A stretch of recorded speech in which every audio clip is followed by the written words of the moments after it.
I'm Elizabeth, 42, the creator of Coastal Haven, a luxury resort in Savannah, Georgia, where every detail, from the gleaming oak floors to the rustling palmettos, reflects a decade of my unyielding focus.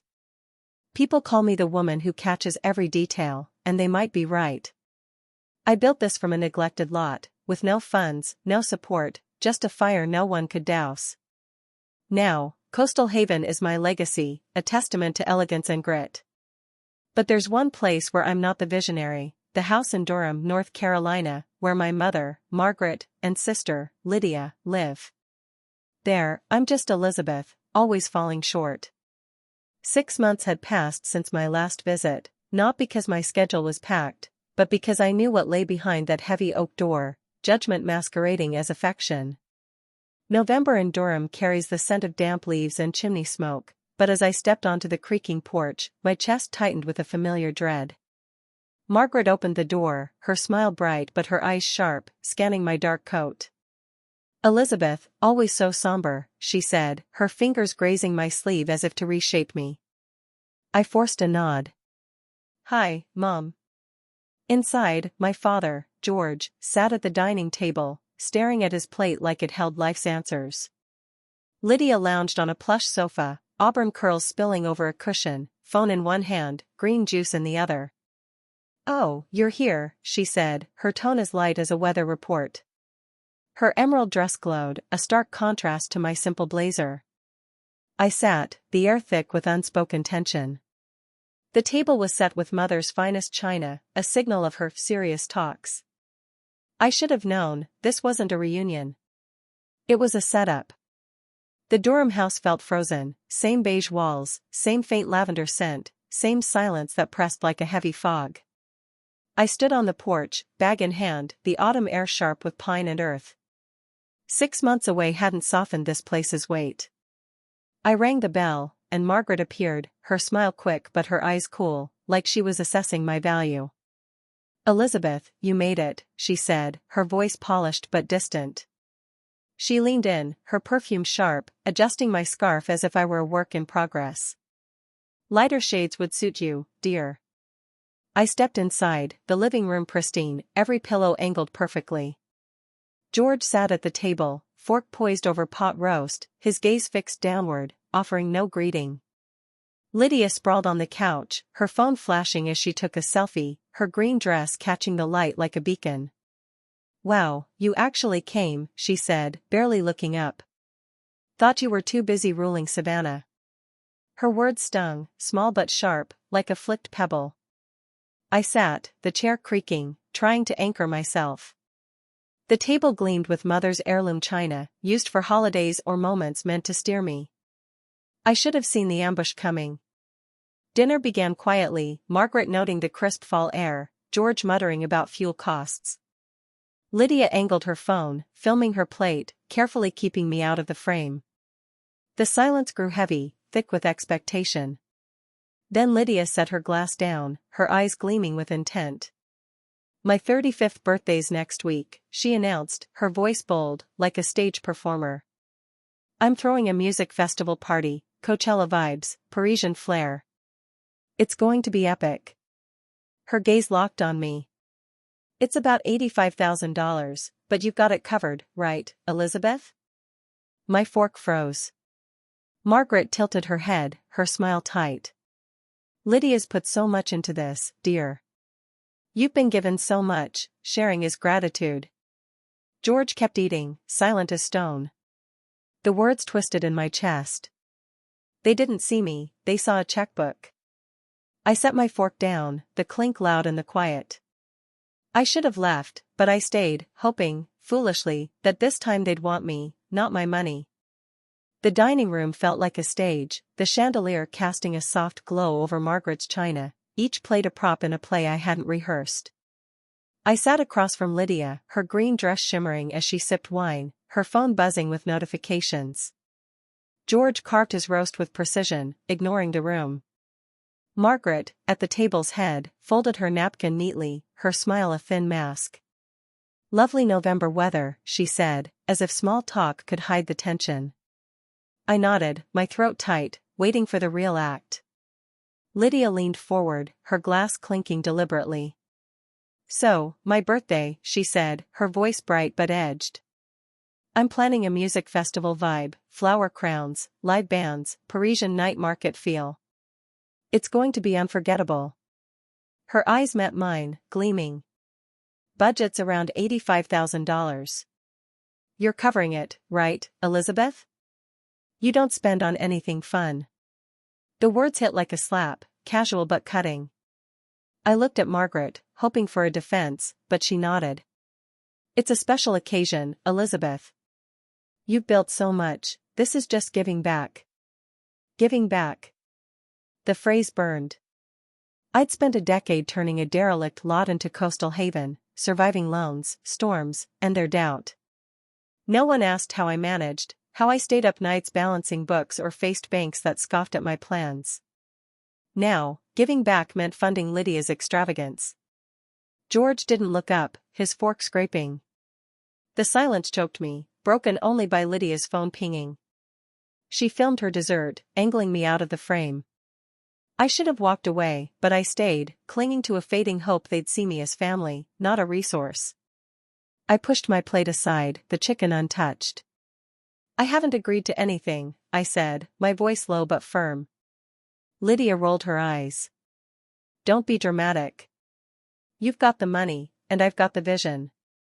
It's perfect. Margaret touched my hand, her fingers light but calculated. Elizabeth, family supports family. You're the strong one. The words twisted deeper. Strong, yes, but for myself, for the empire I'd built alone. I stood, my chair scraping loudly. I'll think about it, I said, knowing I wouldn't. Grabbing my coat, I headed for the door. Lydia called after me, You're not bailing, are you? It's my birthday. George reached for more gravy, silent. Margaret's smile held, but her eyes were cold. Outside, the Durham air bit my skin. Driving back to Savannah, the road blurred as their words looped, You've been given so much. Given?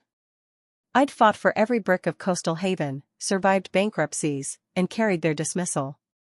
This wasn't giving, it was taking. I gripped the wheel, knuckles pale, realizing I wasn't their sister or daughter. I was their bank, their fallback.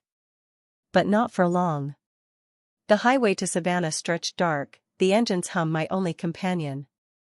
Streetlights cast fleeting shadows, mirroring the thoughts churning in my mind. I'd built Coastal Haven from a crumbling lot, turning it into a 5-star retreat through sheer will. At 32, I was drowning in debt, sketching plans on napkins, begging banks while my family called it a hobby. Margaret sent a card, Don't overdo it, dear.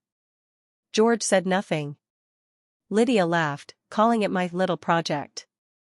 Yet I did it, brick by brick, while they never asked how. Now, they wanted my success, not my struggle. In my Savannah loft, simple with its brick walls and lone orchid, I dropped my keys and poured water, the glass cool against my palm. The silence was heavy, no texts, no calls, no, Are you okay, from Durham. They assumed I'd sign the check, play my role. Margaret's voice echoed, Sharing is just gratitude. Gratitude for what? For carrying their expectations while they offered only criticism? I sat in the dark, the weight of their words settling. I thought back to Coastal Haven's early days. A hurricane hit in year 1, ruining blueprints, scaring off contractors. I worked nights as a bartender, hands sticky with syrup, to keep the project alive. No one visited, no one cheered. Lydia called it cute. Yet I pushed through, turning a dream into reality. Now, they saw my success as theirs to claim. I opened my laptop, a photo loading, me, Margaret, George, Lydia, at Coastal Haven's opening. Their smiles were bright, but I stood apart, unleaning. I'd hoped success would make them love me, not use me. The screen glowed, the photo stark. Love doesn't demand payment. I'd spent years bending to their needs, hoping for acceptance. But I wasn't invisible, I was indispensable, and they'd mistaken that for weakness. The knot in my chest shifted, not gone but clearer. I wasn't their fixer. Tomorrow, I'd walk into Coastal Haven, my real home, where every detail held my strength. Tonight, I let the silence settle, not lonely but true. I closed the laptop, the room dark except for a sliver of moonlight. I'd built an empire alone. I didn't need their approval to know my worth. Morning light spilled through my office blinds, the scent of coffee blending with Savannah's salty breeze. Coastal Haven hummed below, staff arranging roses, polishing glass for a gala. I stood in my cream blazer, scanning the event schedule, when Nora, my operations manager, walked in. Her sharp eyes caught my attention. "Rough trip?" she asked, her voice gentle but direct. I gave a small smile, setting my coffee down. "Family," I said, the word heavier than intended. Nora nodded, understanding without prying. She'd seen me through storms, both literal and personal. My phone buzzed, Lydia's name flashing. I hesitated, then answered. "You busy?" she asked, her tone lazy, like she'd just woken up. "In a meeting," I said, glancing at Nora, who smirked. "What do you want?" Lydia sighed, as if I were the inconvenience. "I emailed you my birthday budget. Music festival vibe, private beach, live bands. Just need your sign-off." I opened the email, Lydia's 35th extravaganza, a 4-page plan. Imported lights, a Miami DJ, catering for 200, fireworks. Total, $85,000. The final line hit hard, funding confirmed by Elizabeth Westwood, per family. My hand tightened on the phone. "I didn't agree to this," I said, voice low but sharp. Lydia laughed, careless. "Chill, Mom said you're good for it. You've got no kids, no life, just your resort. Share a bit, you know?" Her words stung, not for their cruelty but their ease. I hung up, my pulse loud. Nora pointed to my laptop. "Check your inbox." Margaret's email waited, family duty.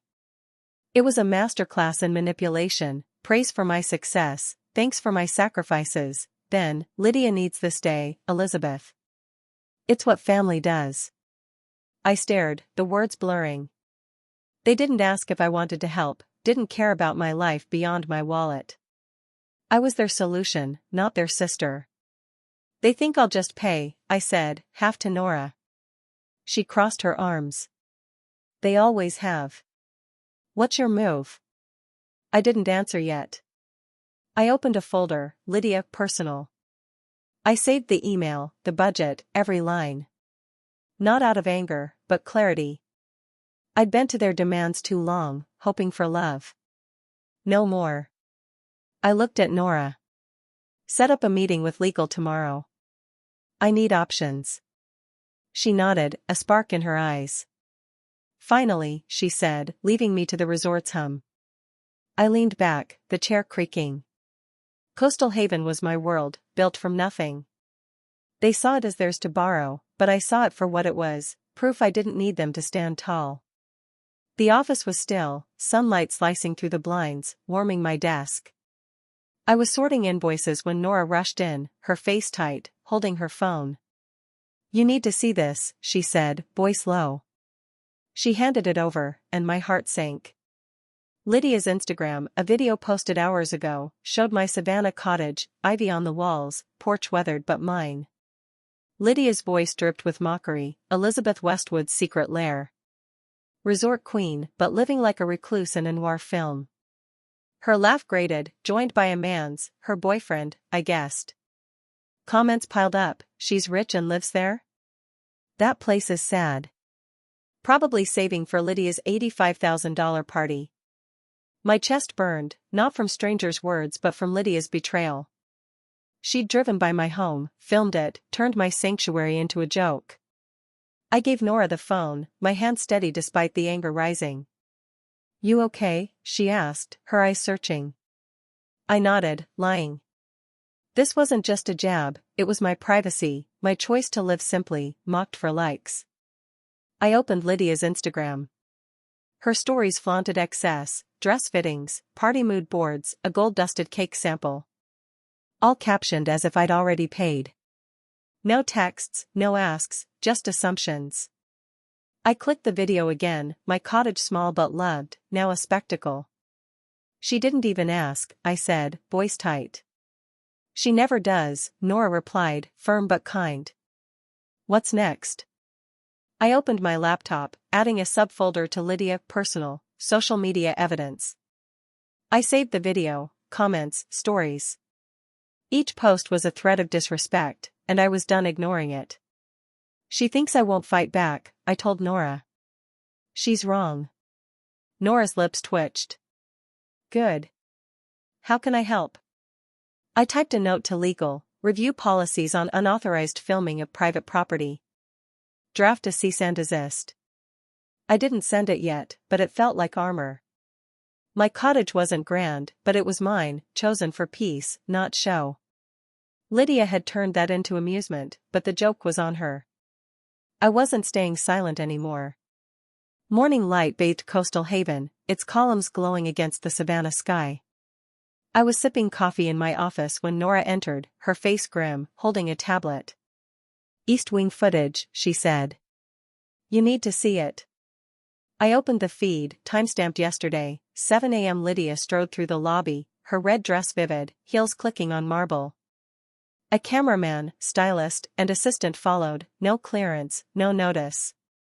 She gestured at crystal vases set for a gala. This is so bland, she said loudly.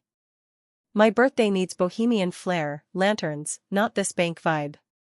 Marcus, our events manager, approached, polite but firm.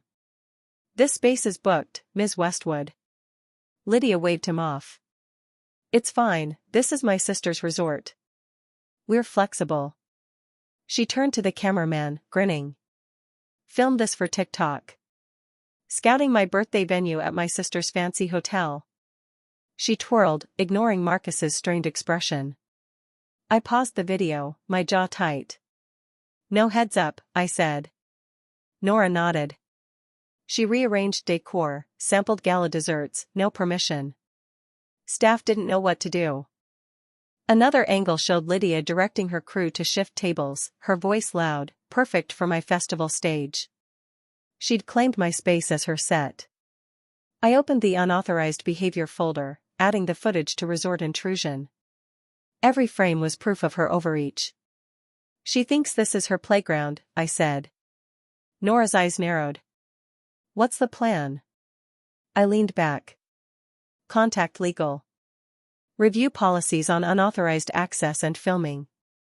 No one enters event spaces without a contract, family included. Nora wrote it down, a spark of approval in her gaze. Tighten security, I added. Keycards for all event areas, effective now. And check the gala's booking, Lydia's plans don't get priority. Nora nodded. She thinks she's untouchable. I smiled faintly. Let her think that. I wasn't plotting revenge, I was building evidence, just like I'd built this resort. That night, I stayed late, the office dark except for my lamp. I opened Lydia's TikTok, a clip captioned, turning my sister's dull hotel into my birthday dream. Comments cheered her on, blind to the truth. I saved it, my resolve firm. Lydia thought she could claim my world. She'd learn I wasn't just the owner, I was the architect. A misty savannah morning cloaked Coastal Haven, the gardens glistening. I was reviewing contracts when Nora knocked, her face taut. Your mother's in the lobby, she said. No appointment. My stomach tightened. Margaret had never visited in 10 years. Through the glass, I saw her in a beige coat, sitting stiffly, clutching a purse like a shield. Bring her in, I said, smoothing my blazer. Margaret entered, her smile practiced but strained, holding a leather folder. Elizabeth, we need to talk, she said, her voice smooth but urgent. No misunderstandings. She set the folder down. For Lydia's party. I opened it, Lydia Westwood's 35th Music Festival. LED stages, guest artists, a champagne tower. Total, $85,000. In bold, sponsor, Elizabeth Westwood, confirmed via family. My pulse spiked. I didn't confirm this, I said, voice steady.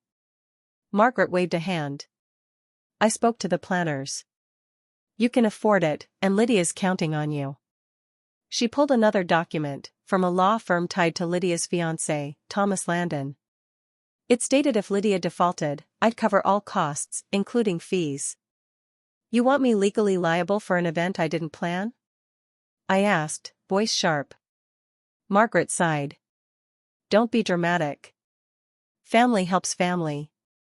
You're the reliable one. I stood, sliding the folder back. Helping isn't manipulation. Her eyes narrowed, frustration breaking through. You've changed. You used to care. I leaned forward.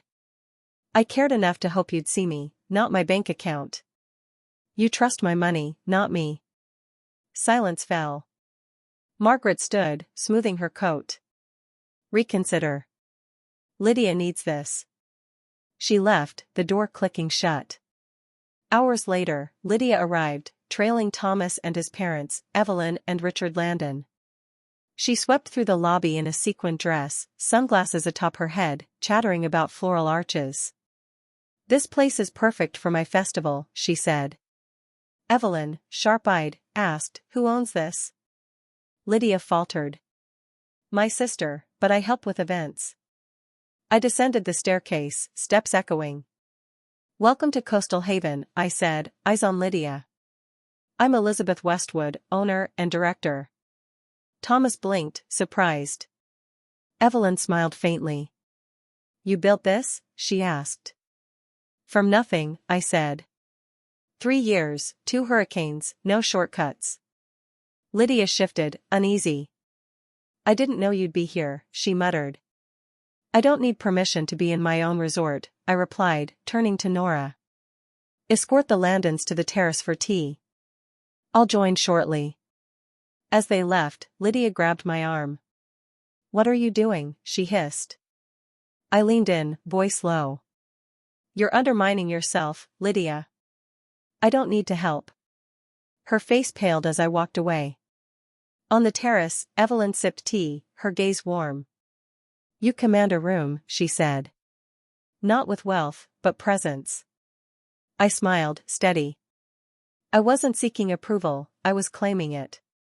The next morning, I sent Lydia a message, I'm not funding your event. Remove the video of my home immediately or face legal action for unauthorized filming. Do not use my name in contracts. Your sister is done cleaning up your messes. I hit send, then turned off my phone. 3 days passed, no reply, no apology. I wasn't surprised. They thought I'd cave, as always. But this time, I meant it. Wednesday, Nora showed me Lydia's latest Instagram post, a raw video, no filter, no music. Lydia stared at the camera, voice shaky. I was wrong, she said. Wrong to build my life on image, wrong to disrespect the one person who held us together. I stopped watching halfway. I didn't need her words, I'd heard enough over decades. File it, I told Nora. She nodded, adding it to our evidence folder. That evening, a text from Margaret, dinner Sunday? Your favorite roast. No warmth, no emojis. I read it, then set my phone down. No reply. I didn't need a dinner to feel loved. I poured a glass of Merlot, opened my balcony doors, and let the Savannah breeze carry Jasmine's scent. Jazz played softly as I sat on the floor, feet propped on a chair. The silence wasn't heavy, it was freeing. At the office, Nora handed me a proposal, a coastal haven expansion to Georgia's southern coast. Untouched potential, she said. I nodded. Book a site visit next week. The resort was my home, my proof of what I could build alone. Lydia's party week clashed with a booked tech summit, and I ensured every detail stayed intact, no exceptions for family. The Landons emailed, requesting the terrace for their next event, addressing me directly. I smiled. Things were falling into place. That night, I opened an old photo, me, Margaret, George, Lydia, at Coastal Haven's opening. Their smiles were bright, but I stood alone, unleaning. I'd thought success would make them love me, but love doesn't demand signatures. I closed the photo, my heart steady. I wasn't their fixer anymore. I was Elizabeth Westwood, the woman who built her own empire. And I didn't owe anyone an apology for that. Coastal Haven glowed under twilight, its marble lobby serene, the chandelier casting a warm halo. I sat in my office, chamomile tea cooling beside me, the weight of the past weeks lifting. I'd spent years chasing my family's approval, reshaping myself to fit their needs. But peace didn't come from their validation, it came when I stopped seeking it. Margaret's dinner invitation sat unanswered, not out of anger but clarity. Some doors stay closed, not because you're unworthy, but because they lead nowhere. I walked to my balcony, the savannah skyline soft against the dusk. My cottage, mocked by Lydia, was my sanctuary, simple, honest, mine. I didn't need a mansion to feel whole. I'd built Coastal Haven from a dream, through storms and doubts, and it stood as proof of my worth. Family wasn't the place that diminished me, it was the place where I could be myself. And if that place didn't exist, I'd built it, brick by brick, choice by choice. I opened my laptop, the expansion proposal glowing on the screen. A new coast, a new chapter. Nora was right, there was potential there, just like there'd been in me. I didn't win by fighting or shouting. I won by walking away, not from love, but from obligation. I saw myself clearly now, not a shadow, not a bank, but a woman who built her own world. What about you? Have you ever felt trapped by family expectations, giving more than you should to prove your worth? Share your story below. Let's talk about finding peace and being yourself, not someone else's solution. Follow for more stories of resilience and truth.